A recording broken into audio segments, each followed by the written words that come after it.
So I finally hit 10,000 subscribers on YouTube, and honestly, it sucked.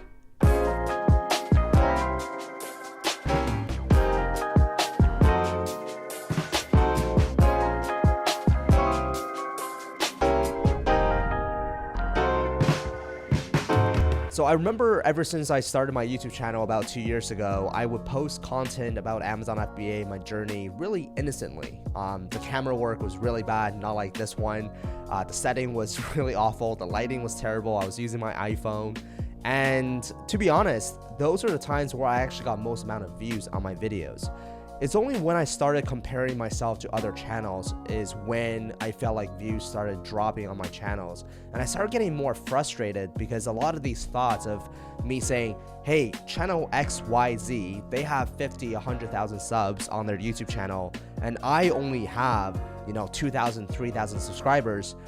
How do I catch up to them? I started playing this comparison game.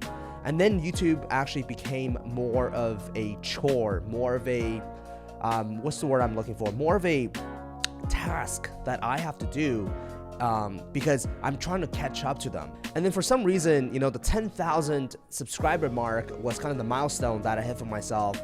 And I told myself that I would feel absolutely so amazing once I hit 10,000 subscribers. I don't know why. I guess it's just a mental, barrier that I have for myself. And then honestly, once I hit 10,000 subscribers, I think a couple weeks ago, I didn't even notice. I had no idea that I had 10,000 subscribers. And actually it was Kenny, who's my videographer. He's the one that said, hey, congrats at 10,000. I looked at my channel. Sure, it says 10,000, but it was a feeling of pure emptiness. There was no feeling of any sort of accomplishment, any sort of emotional joy, happiness at all from looking at that 10,000 subscriber mark.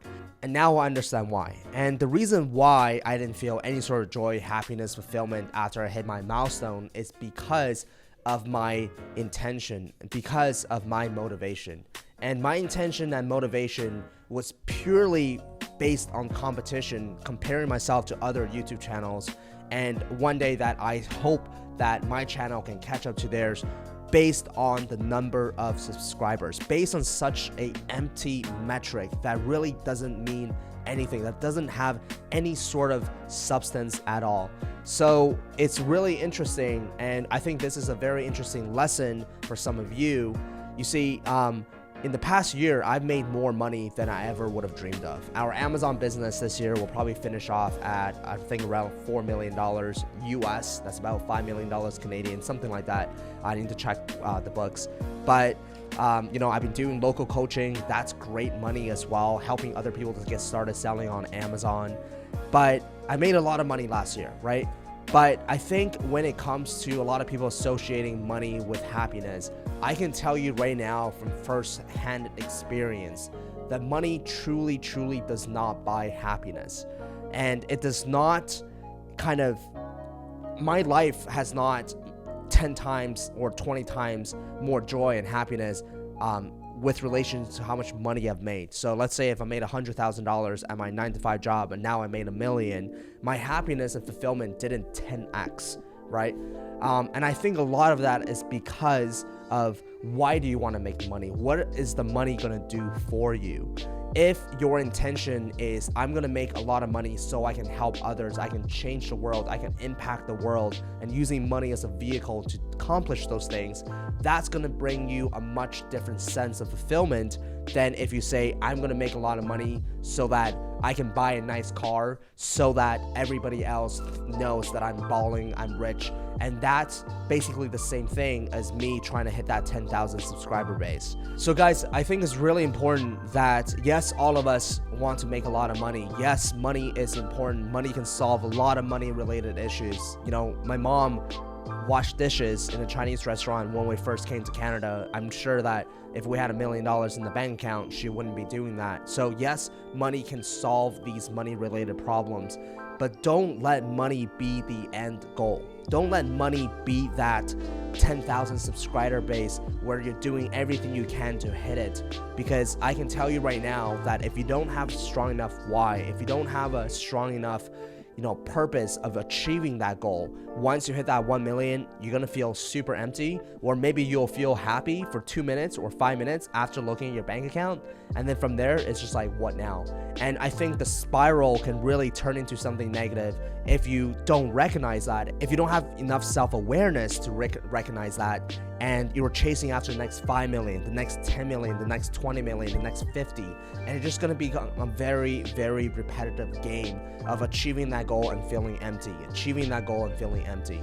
Because as Tony Robbins said, the biggest failure is success without fulfillment. So for me, one of the things that I'm gonna do in 2020 is starting businesses that truly has an impact on people. And that's kind of where the pros and cons of Amazon comes in as well, because I believe that Amazon is very much like the stock market. Amazon is very much of buying a product for $1, selling it for 20 and making the margin. Yes, it's great. Yes, I'm thankful for the opportunity, and I hope that you guys don't think of me coming off as like, oh, like this guy, he's wealthy and he's complaining. That's not what I'm trying to say. I would still rather choose my life today than what it was like 3 or 4 years ago. Don't get me wrong, but I'm just telling you that money's not all what you think it is. And I feel like that's not a lesson that I can preach to some people. I feel like you have to experience that yourself, just like a lot of other things. When we were kids, our parents will tell us certain things. We're like, no, that's bullshit. And then when we actually did it, we're like, yeah, you're right. So I think go make a lot of money, right? Go make a lot of money. Go make your first million, 10 million, whatever that number that you have set to achieve. But have a strong enough why. Have a reason why you want to do that. So that's something I want to share with you guys, my first 10,000 subscriber to, how that relates to money. I hope this makes sense. Let me know in the comment section below what you think of this. And yeah, that's pretty much it.